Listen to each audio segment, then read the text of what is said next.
4 नवंबर 1979 सुबह के 10 से 10:30 बजे ईरान के तेहरान में मौजूद यूएस एम्बेसी के political officer Elizabeth Ann Swift Washington DC में अमेरिकी विदेश मंत्रालय को फोन लगाती है। ये कोई रूटीन कॉल नहीं बल्कि एक इमरजेंसी कॉल थी जो अमेरिकी सरकार की नींद उड़ाने वाली थी। एलिजाबेथ की आवाज में डर साफ झलक रहा था। उन्होंने एक ही सांस में कहना शुरू किया, ईरानियों ने हमला कर दिया है और सैकड़ों ईरानी प्रोटेस्टर्स यूएस एम्बेसी की 10 फुट ऊंची दीवारों को फांद कर अंदर घुस रहे हैं। भीड़ बेकाबू हो चुकी है और कभी भी दूतावास पर कब्जा हो सकता है। एलिजाबेथ स्विफ्ट अभी फोन पर ही थी, तभी ईरानियों ने दूतावास की पहली मंजिल में आग लगा दी। यूएस स्टाफ को डर था कि कहीं अमेरिकी सीक्रेट डॉक्यूमेंट्स इस भीड़ के हाथ ना लग जाए, इसलिए स्टाफ जल्दबाजी में जरूरी कागजात जला रहा था।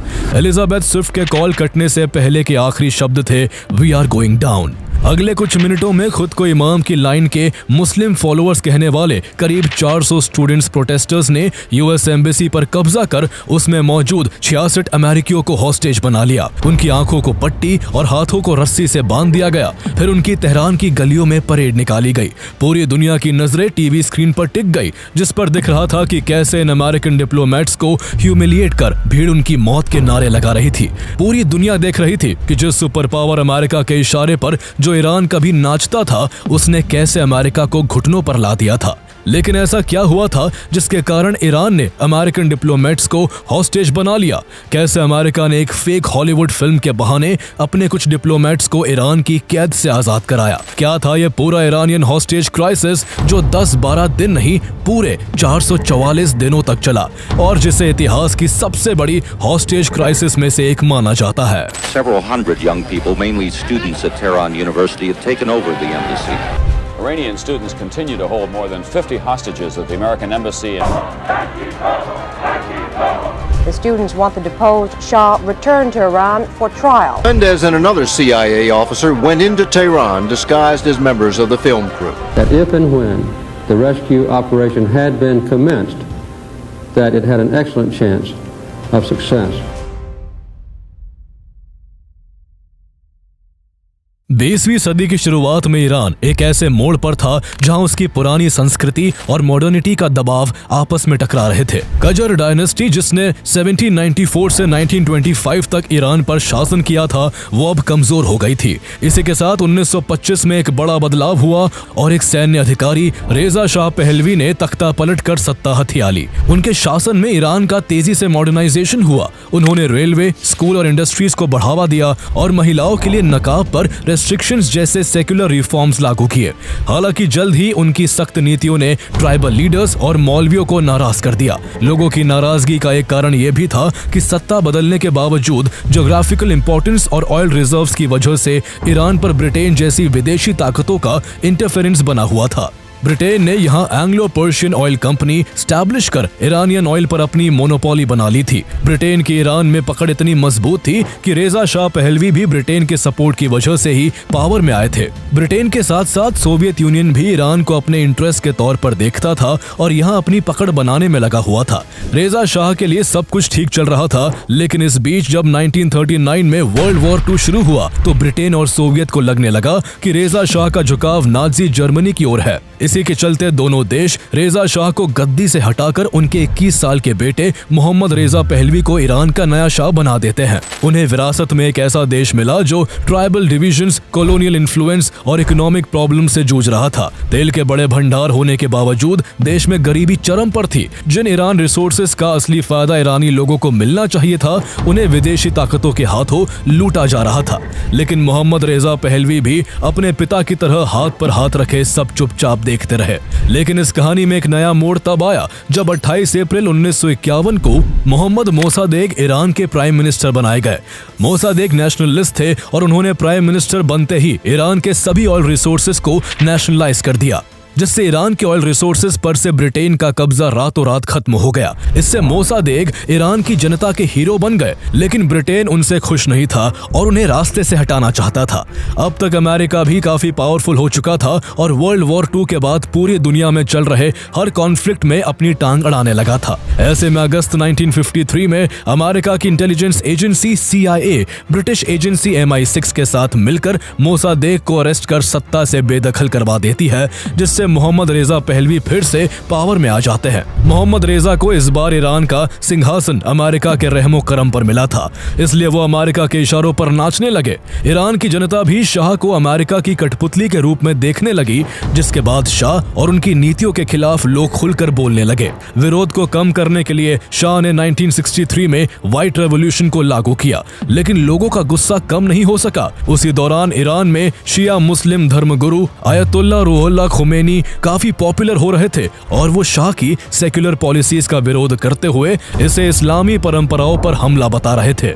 आयतुल्लाह खुमैनी शाह के साथ साथ अमेरिका को भी निशाना बना रहे थे। इसके चलते शाह की सरकार ने उन्हें 1963 में गिरफ्तार करवाकर 1964 में उन्हें एग्जाइल में भेज दिया। लेकिन एग्जाइल में रहते हुए भी आयतुल्लाह खुमैनी का इन्फ्लुएंस कम नहीं हुआ। वो सिंबल ऑफ रेजिस्टेंस बन गए और उनके शाह विरोधी संदेशों को ऑडियो कैसेट और टेप के जरिए पूरे ईरान में फैलाया गया, जिसके कारण ऑपोजिशन एकजुट होने लगे। देखते ही देखते शाह और अमेरिका के खिलाफ ऐसा माहौल बन गया जिसने मार्क्सिस्ट स्टूडेंट से लेकर धार्मिक नेताओं तक सभी को एक साथ लाकर खड़ा कर दिया। उनका मानना था कि अमेरिका ही ईरान की सभी परेशानियों की जड़ है। 1978 के आखिर तक शाह के खिलाफ जबरदस्त विरोध प्रदर्शन होने लगे।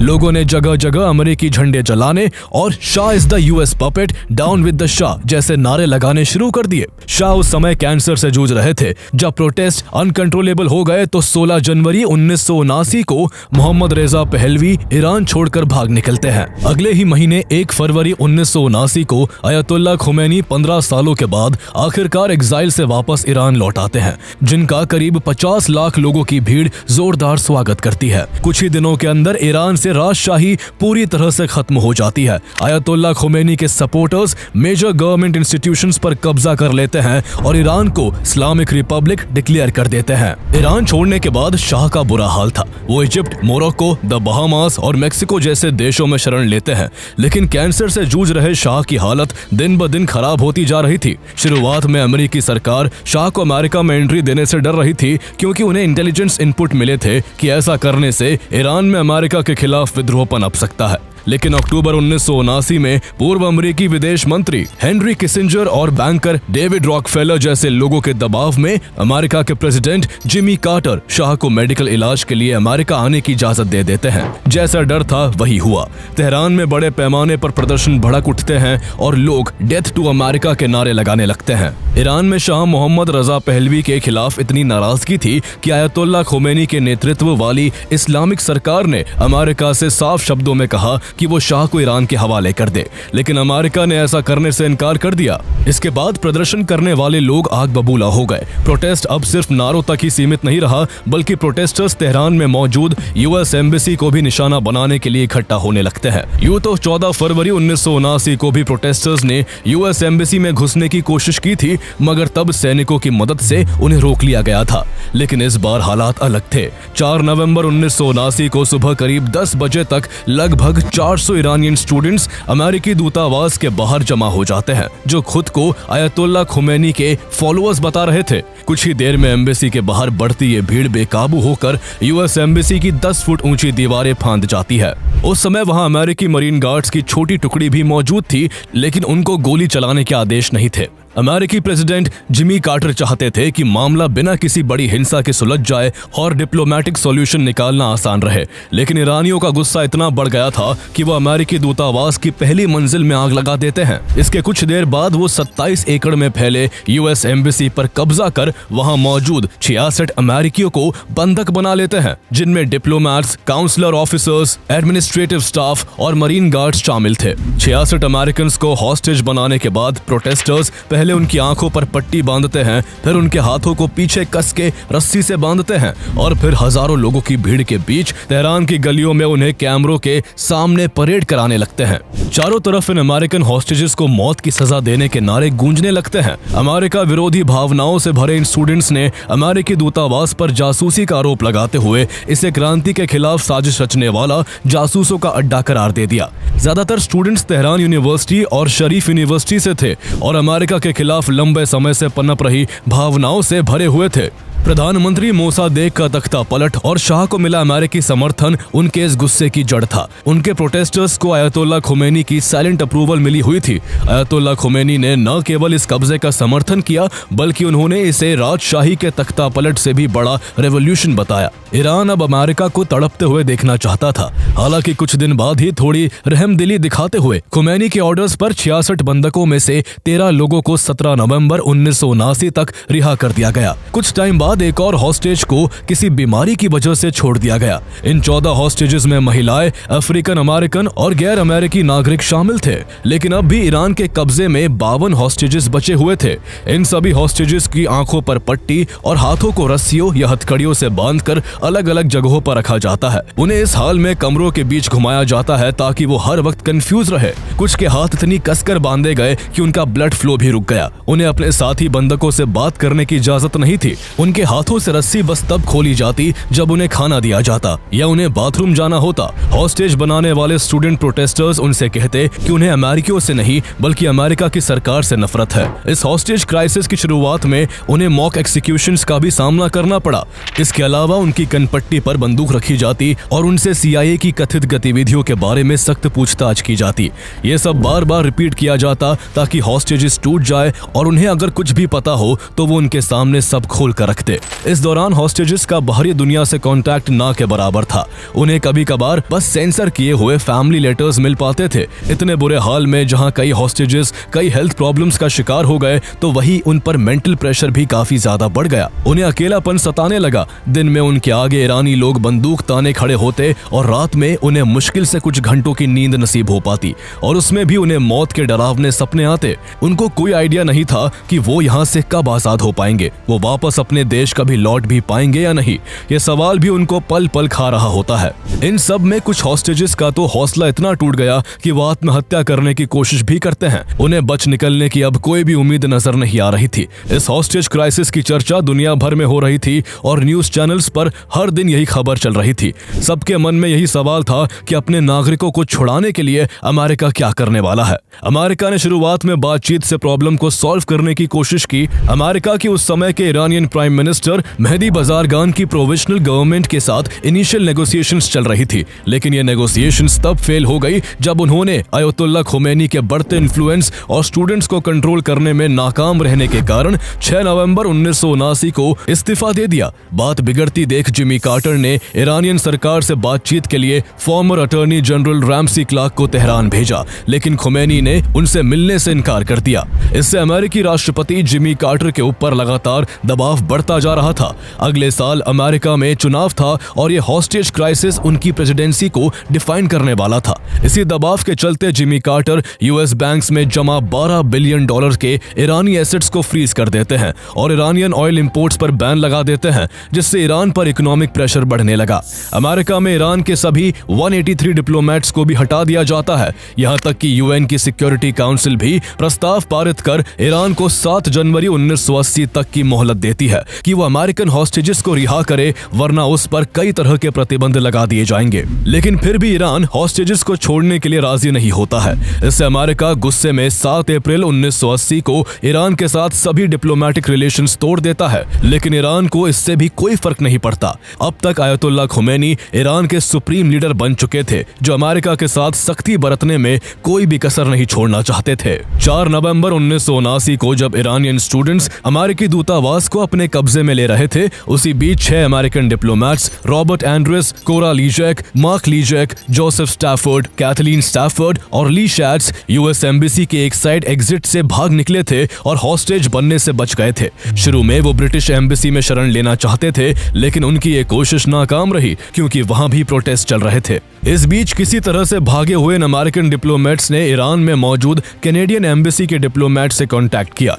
कैनेडियन डिप्लोमेट जॉन शेयरडाउन और केन टेलर आगे आकर इन लोगों की मदद करते हैं और उनको छुपने के लिए जगह देते हैं। जब ये बात कनाडा के जरिए अमेरिका को पता लगती है तो US स्टेट डिपार्टमेंट और CIA तय करते हैं कि तेहरान में छुपे हुए इन 6 अमेरिकी डिप्लोमेट्स को सीक्रेट तरीके से बाहर निकाला जाएगा। CIA ऑपरेटिव टोनी मेंडेस, जो इस तरह के कामों को अंजाम देने में माहिर थे, वो इसका प्लान बनाते हैं। उन्होंने प्लान बनाया कि आर्गो नाम की एक काल्पनिक साइंस फिक्शन फिल्म बनाने के नाम पर उन 6 अमेरिकी डिप्लोमेट्स को भेष बदलकर ईरान ईरान से बाहर निकाला जाएगा। उनका प्लान था कि ये 6 डिप्लोमेट्स कनाडाई फिल्म क्रू के सदस्य होने का नाटक करेंगे जो तेहरान में फिल्म की शूटिंग के लिए जगहों की तलाश कर रहे हैं। ईरान के सिनेमैटिक इतिहास को देखते हुए ये कवर स्टोरी काफी भरोसेमंद लग रही थी। इस प्लान को सफल बनाने के लिए CIA operative Tony Mendez Hollywood के prosthetic makeup artist John Chambers के साथ मिलकर स्टूडियो 6 प्रोडक्शंस नाम की एक फर्जी प्रोडक्शन कंपनी भी बना लेते हैं, जिसका बाकायदा लॉस एंजलिस में एक ऑफिस खोला जाता है।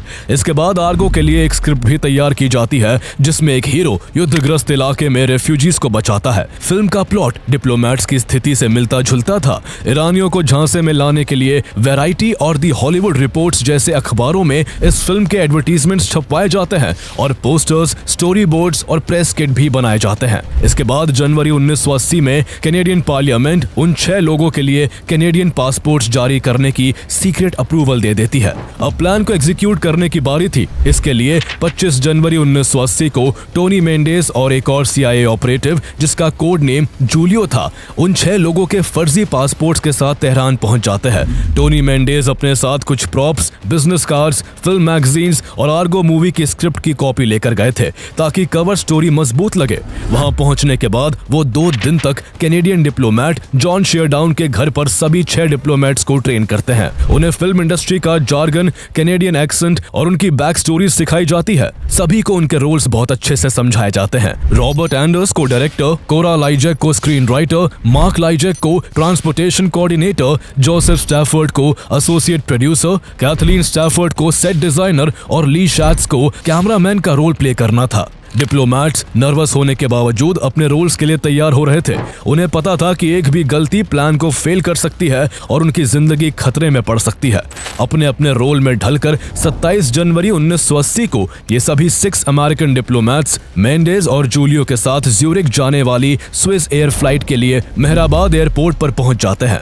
पासपोर्ट्स में सभी डिप्लोमेट्स को कैनेडियन फिल्म मेकर्स के रूप में लिस्ट किया गया था। उन्हें कई चेक पॉइंट्स का सामना करना पड़ता है जहां रिवॉल्यूशनरी गार्ड उनके डॉक्यूमेंट्स की बारीकी से जांच करते हैं।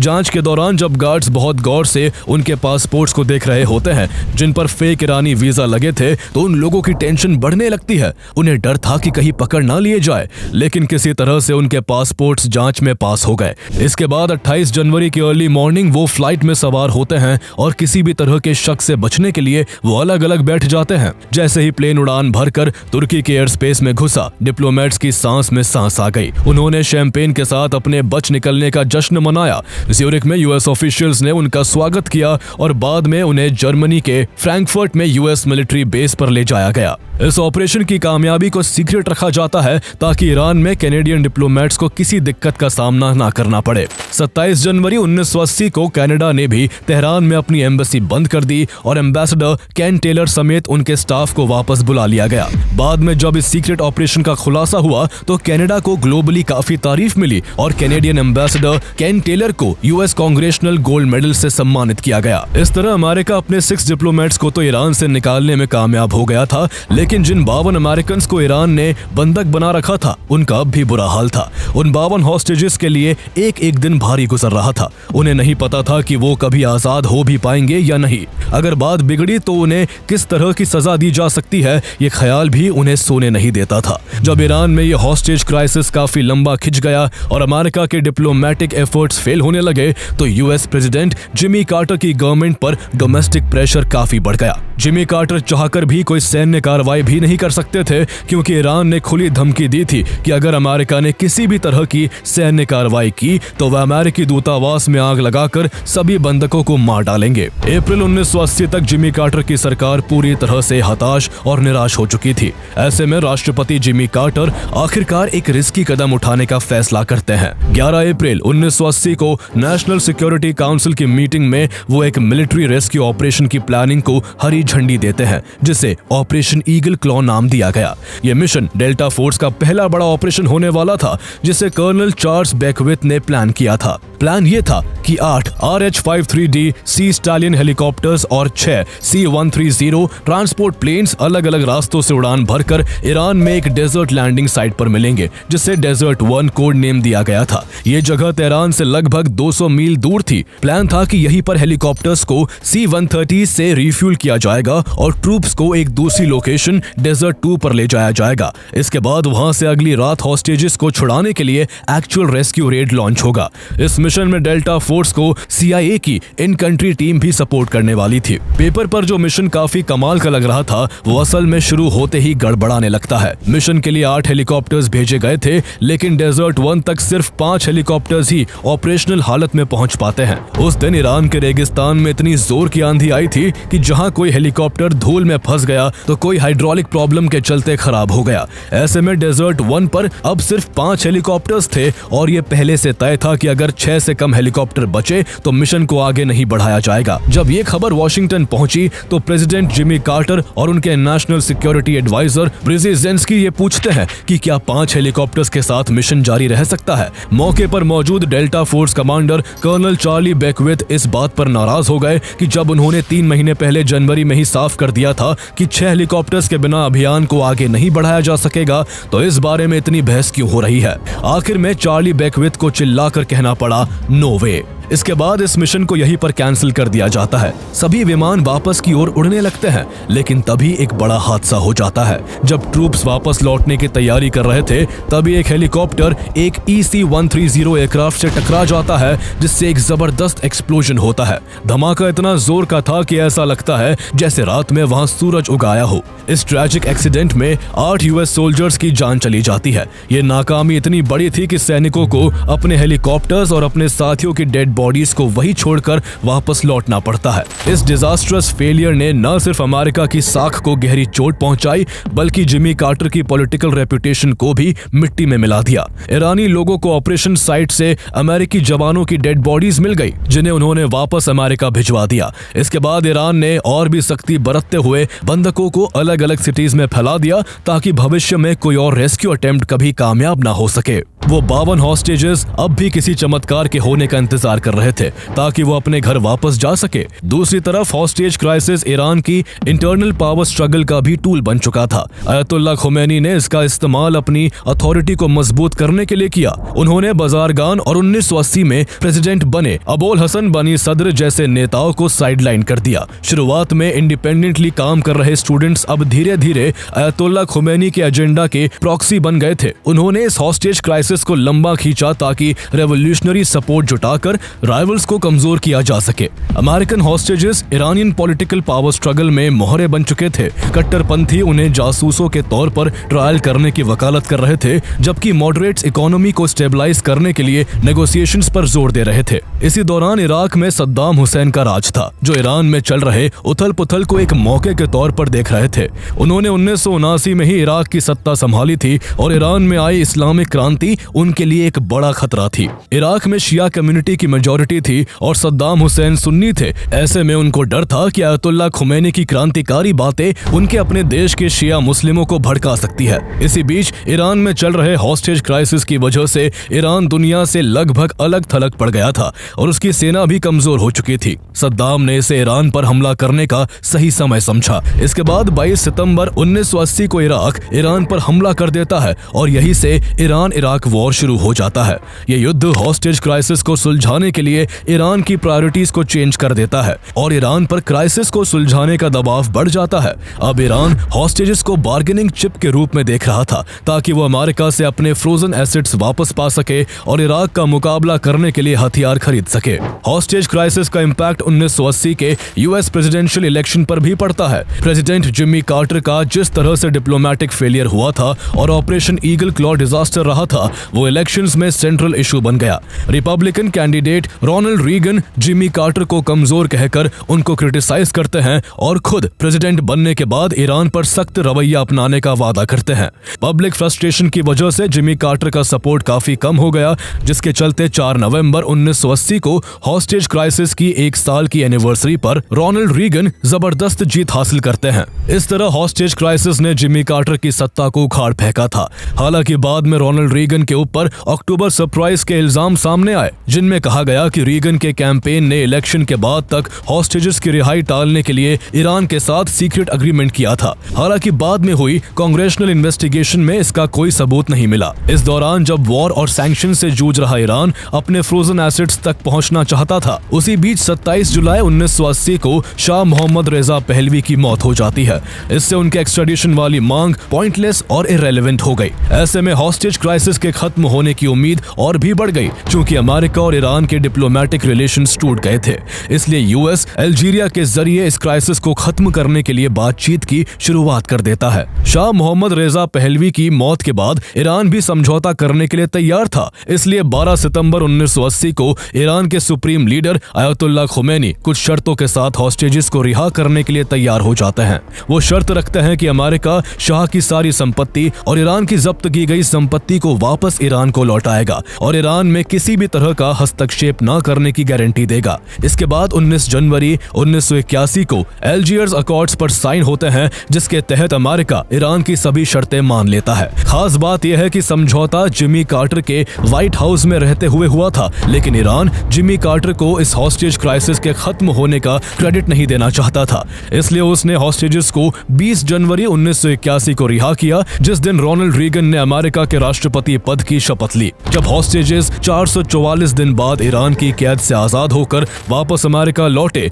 तो उनका स्वागत बहुत धूमधाम से किया जाता है। उनके स्वागत में हजारों अमेरिकी येलो रिबन्स लहराते हुए उनको हीरोज की तरह सराहते हैं। ईरान में हुआ ये हॉस्टेज क्राइसिस अमेरिका और ईरान के इतिहास में एक ऐसा मोड़ था जिसने दोनों देशों के बीच की दूरियों को हमेशा के लिए गहरा कर दिया। आज 45 साल बाद भी दोनों देशों के बीच रिश्ते तनावपूर्ण है। तेहरान में स्थित अमेरिकी दूतावास, जो कभी अमेरिकी कूटनीति का केंद्र था, हॉस्टेज क्राइसिस के बाद फिर कभी नहीं खुल सका। आज ये एक म्यूजियम है जिसे ईरान की revolutionary guards Dane of espionage museum के नाम से चलाते हैं, जो इस घटना की गहरी कड़वाहट को दर्शाता है। दोनों देशों के बीच आई इस खटास के लिए हॉस्टेज क्राइसिस जिम्मेदार था, और वो क्राइसिस 1979 में हुए ईरानियन रेवोल्यूशन की वजह से ही हुआ था। ईरानियन रेवोल्यूशन दुनिया की एकमात्र ऐसी क्रांति थी जहां ईरान की जनता मोनार्की को हटाते हटाते अपने देश को रिलीजियस रिपब्लिक बनाने पर उतारू हो गई थी। ईरानियन रेवोल्यूशन, जिसे इस्लामिक रेवोल्यूशन भी कहा जाता है, उसने न केवल ईरान